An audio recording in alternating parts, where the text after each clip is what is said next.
without any further ado, which is which. Thank you very much.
Oh, good. You made it. I was young and had just gotten into the business. I was on the nut. Didn't have 2 nickels to rub together. But that didn't stop me from hanging out my shingle next to Vinny's at the corner of Broadway and 4th. The sign read, GRG Investigations. Gordon Randall Gandolfus, private investigator. That's me. Now, I'm not your regular gumshoe. I'm a son of a witch. My mother was a witch. So I specialize. I take cases for people who are different. If you've got a supernatural problem, then I'm your man. Now, most of my cases don't amount to much. A goblin pulling some 2-bit con on some hapless muggle. Why am I telling you this?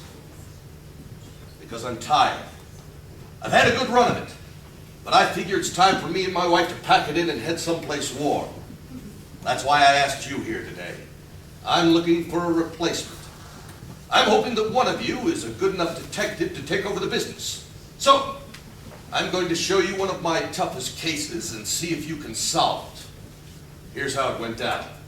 A few weeks after I started, this skirt walks in. She'd been sent to me by the Witches' Council. A crime had been committed, and they wanted me to solve it. This witch's name was Moon River. She was scared, real scared. I've always been a sucker for a pretty face, and this dame had looks that hit me like a cold slap from a wet fish.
By the time she was done talking, I had decided to take the case. Here's the straight skinny. There'd been a witches' convention at the Last Resort in Wichita, Kansas. It was put together by this consultant named Dorothy. Nice kid. Didn't care much for the dog, though. They had just finished lunch in the Wicker Room and were getting ready for a breakout session on broom maintenance, when all of a sudden, Cora Comatose broke out in a bad case of boils. Then Hester Festerump discovered that her wand had gone missing. The waiters started running into each other, tossing plates full of tater tots and ice cream into the air. It started to rain toads and crickets. And then a small tornado breaks out by the condiment table, which of course made everyone think of Moon River and Skyla Squall, who specialized in weather and nature spells, and were nowhere to be seen. But the big problem was that cauldron of hospitality. You see, at these shindigs, when you arrive, you drop a large portion of your power into the cauldron. That way, if old feuds erupts, nobody can get too hurt. It was all locked up with a key.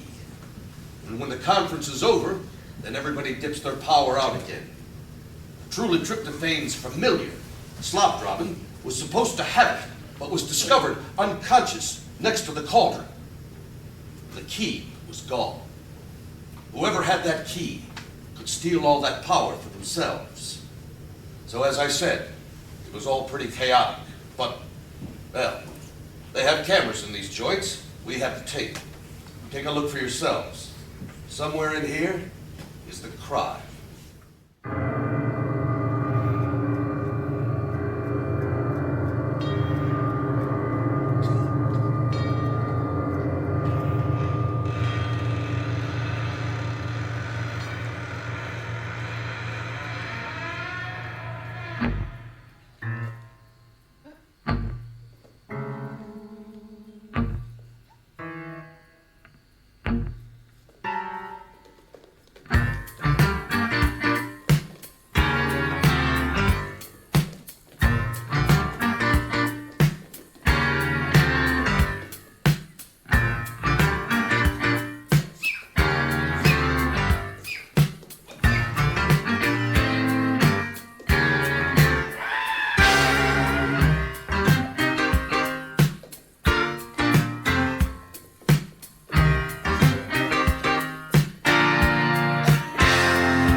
Conferences go. This was big. The biggest ever. It was called the biggest witches' conference ever. So many witches attend that it's hard to tell which witch is which. And at that point, everybody was a suspect. Now, You might be wondering who the other odd little creatures hanging around were. They're the witch's helpers. They're called familiars. Some witches have them, some don't. They help protect the witch and do the little magical chores around the house, make sure there's nothing under the bed or in the closet, that sort of thing. Now at these witches' conference, the familiars have their own conference. During the day they have classes like cauldron cleaning for dummies and potions you too can brew. But at night, they would all get together for the Big Familiars Dance. It was called the Big Familiars Dance. Now these creatures knew how to party. When they got together, it was quite a sight.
They're strange creatures, but they're useful. Now, it was at that point that I decided to do some digging, follow some leads, and do some good old-fashioned detective work. It wasn't easy, but I finally managed to narrow it down to 8 suspects.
I figured this couldn't be the work of one person. It would take a team. One to create distractions and one to steal that cauldron key. Now, my first two suspects were Regina Pussnoggin and Hester Festerump. They specialized in zits, boils, sores, warts, puke, and pus. Now, as I think I mentioned, a lot of boils started popping up during the mayhem. Now, everybody pretty much went to the same school, Pig Pimple Academy, so everybody pretty much knew everybody. Regina Pussnoggin wasn't too popular. She'd always been a bully in school, and Hester Festerump had been caught copying spells from another kid's paper. Anyway, let's meet these two troublemakers.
Those two were nothing but trouble, if you ask me. Moving on. My next two suspects were Truly Tryptophan and Cora Comatose. They specialized in sleeping spells, fainting spells, and general feelings of yuck. Now, you remember the story of Sleeping Beauty. They were that kind of witch. Now, remember, Slobdrobbin was found sleeping next to the cauldron, and that looked bad for Trula and Cora. Cora was also known in school as a tattletale, and nobody likes a snitch witch. Her familiar was a cat named Behemoth.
Our next two suspects are Hilda Bilibowski and Polly Wally Wumpus.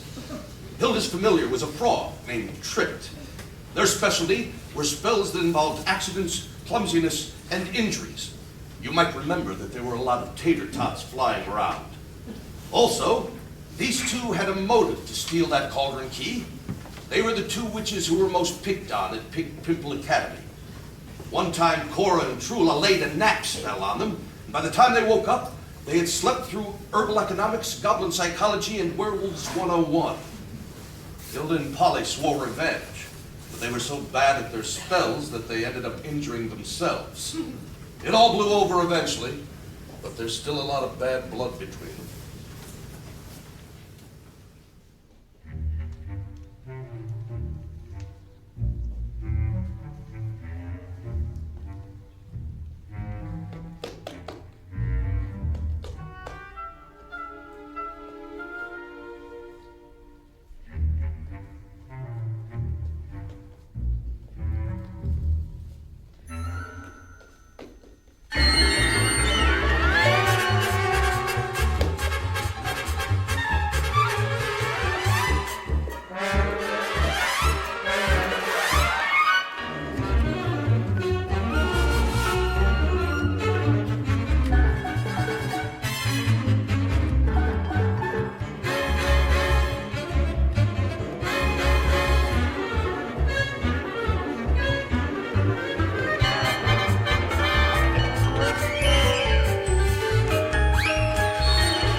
Now, our last two suspects are Moon River and Skyla's Squall.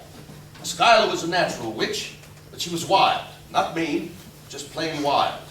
Skyla would turn herself into a wolf and run the hills at night. And Moon, well, Moon would often walk in the forest and talk to the trees and the wind. And, of course, the moon. She was always a powerful witch, and when the moon was full, she got even stronger.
I gotta set you straight about something.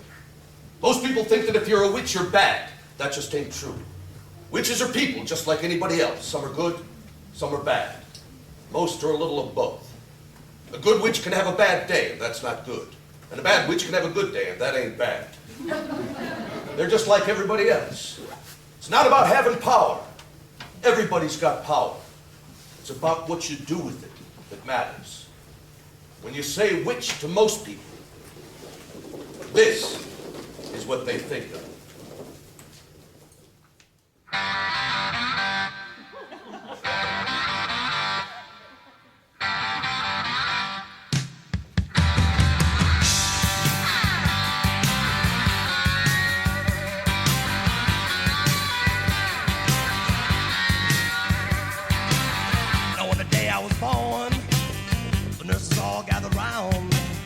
They gazed in wide wonder at the joy they had found. The head nurse spoke up, said, leave this one alone. She could tell right away that I was bad to the bone. Bad to the bone. Bad to the bone. Bad. Bad. Bad. Bad to the bone. I broke 1,000 hearts before I met you. I'll break 1,000 more, baby, before I am through. I wanna be yours, pretty baby, yours and yours alone. I'm here to tell you, honey, that I'm bad to the bone, bad to the bone, bad, bad, bad to the bone.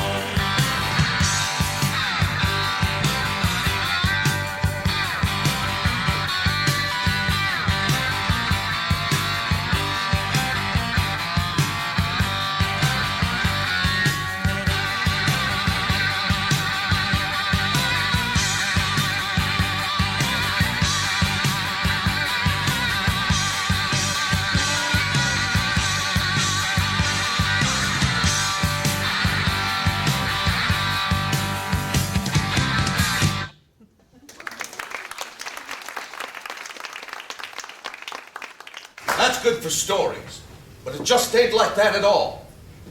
Here's what witches look like today.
So you see, witches are just like everybody else, and they're everywhere.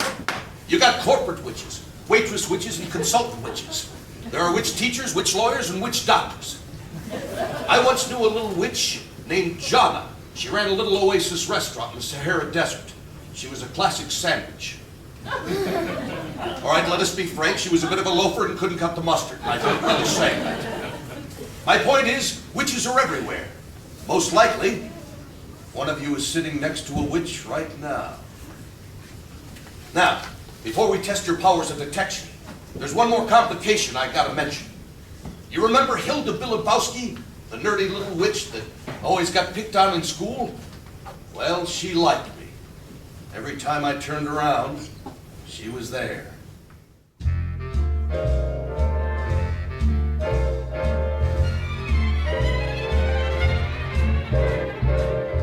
Those fingers in my hair, that sly come hither stare, that strips my conscience bare, it's witchcraft. And I've got no defense for it, the heat is too intense for it. What good would common sense for it do? 'Cause it's witchcraft, wicked witchcraft. And although I know it's strictly taboo, when you arouse the need in me, my heart says yes indeed in me. Proceed Now, with what you're leading. I got a couple of rules. 1, never put ketchup on a good steak. 2, never date a suspect. And 3, never date a witch. too complicated. My life was complicated enough already. But Hilda had a thing for me.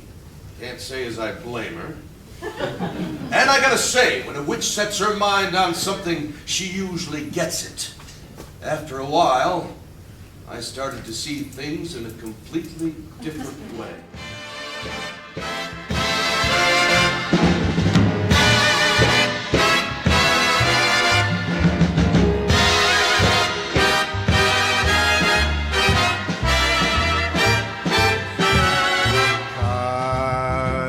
Witchcraft, that crazy witchcraft.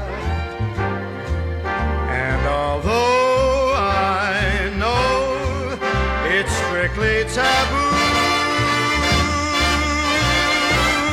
when you arouse the need in me, my heart says yes indeed in me.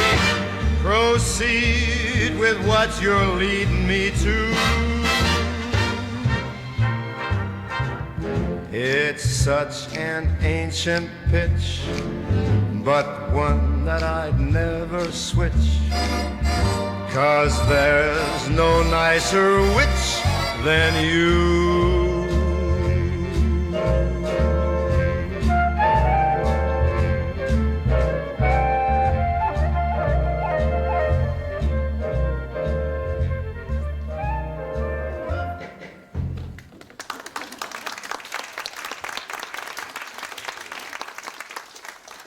You see what I mean?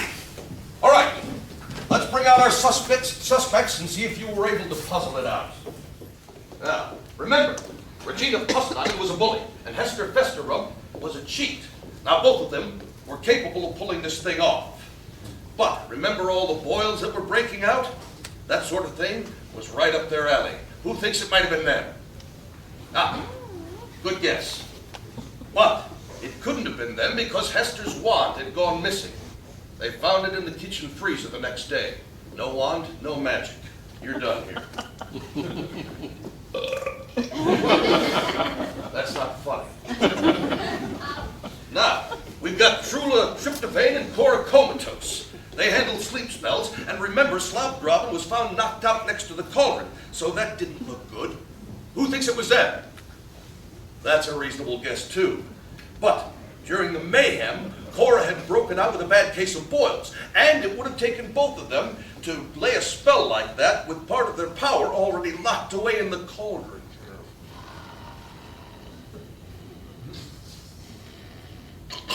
So it wasn't them. Beat it. Next, we got Moon River and Skyla's Squall. Now, they were probably the most powerful witches there. And a small tornado was something that no other witch could pull off. Plus, they weren't in the room at the time. So, who thinks it might have been them? I agree. But it turns out that Skyla had been texting with a warlock she had her eyes set on, and Moon was out by the pool getting some sun. So, it couldn't have been them. Beat it. Last, we have Hilda Bilibowski and Polly Wally Wampus.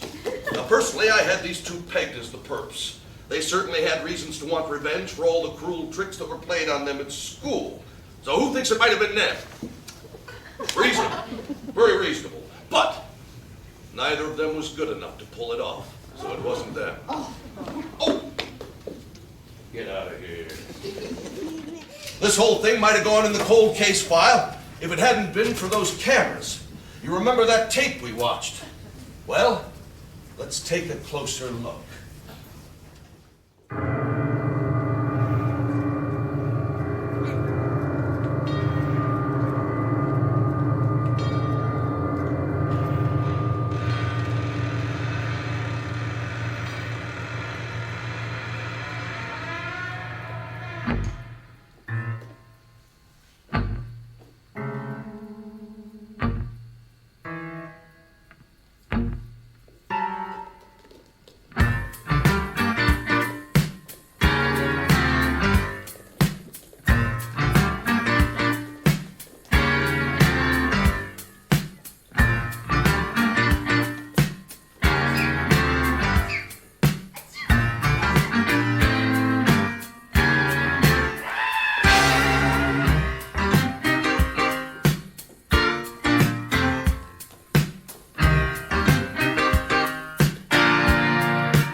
look at things from the other side of the room. Oh, don't worry. You don't have to move. We can use a little magic here. Remember, my mother was a witch.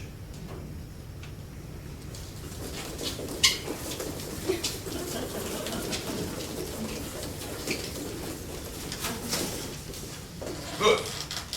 Now, let's rewind the tape and see what we see.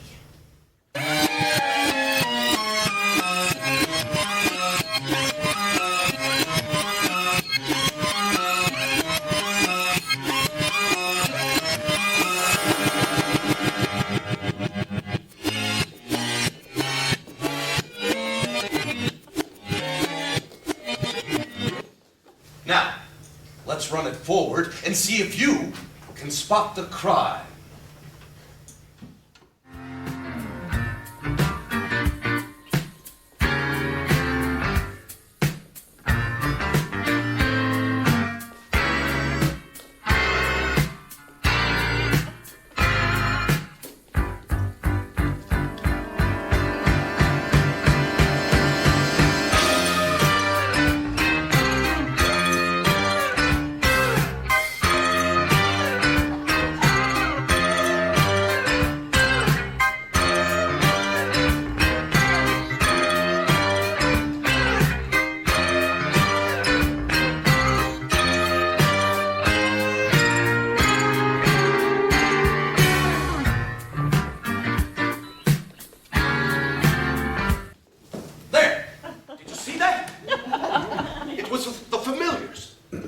The whole time, the familiars took the key. But why? What was their motive? Why did they do it? They did it because they never got any respect. They didn't get paid. They got no time off. They had to do all the work that no one else wanted to do. They didn't want to hurt anybody. They just wanted attention. Well, once the witches understood, they let them off pretty easy. Most of them got off with a few hours of community service at the old witches' retirement home. Then I became their negotiator, helped them form a union. The Familiars Equity Association of Rockford. I got the minimum wage, holidays off, that sort of thing. Oh yeah, and overtime.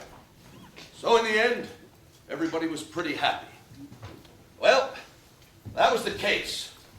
The pay's lousy and the hours are long. But if you're interested, leave your name at the door and somebody will be in touch.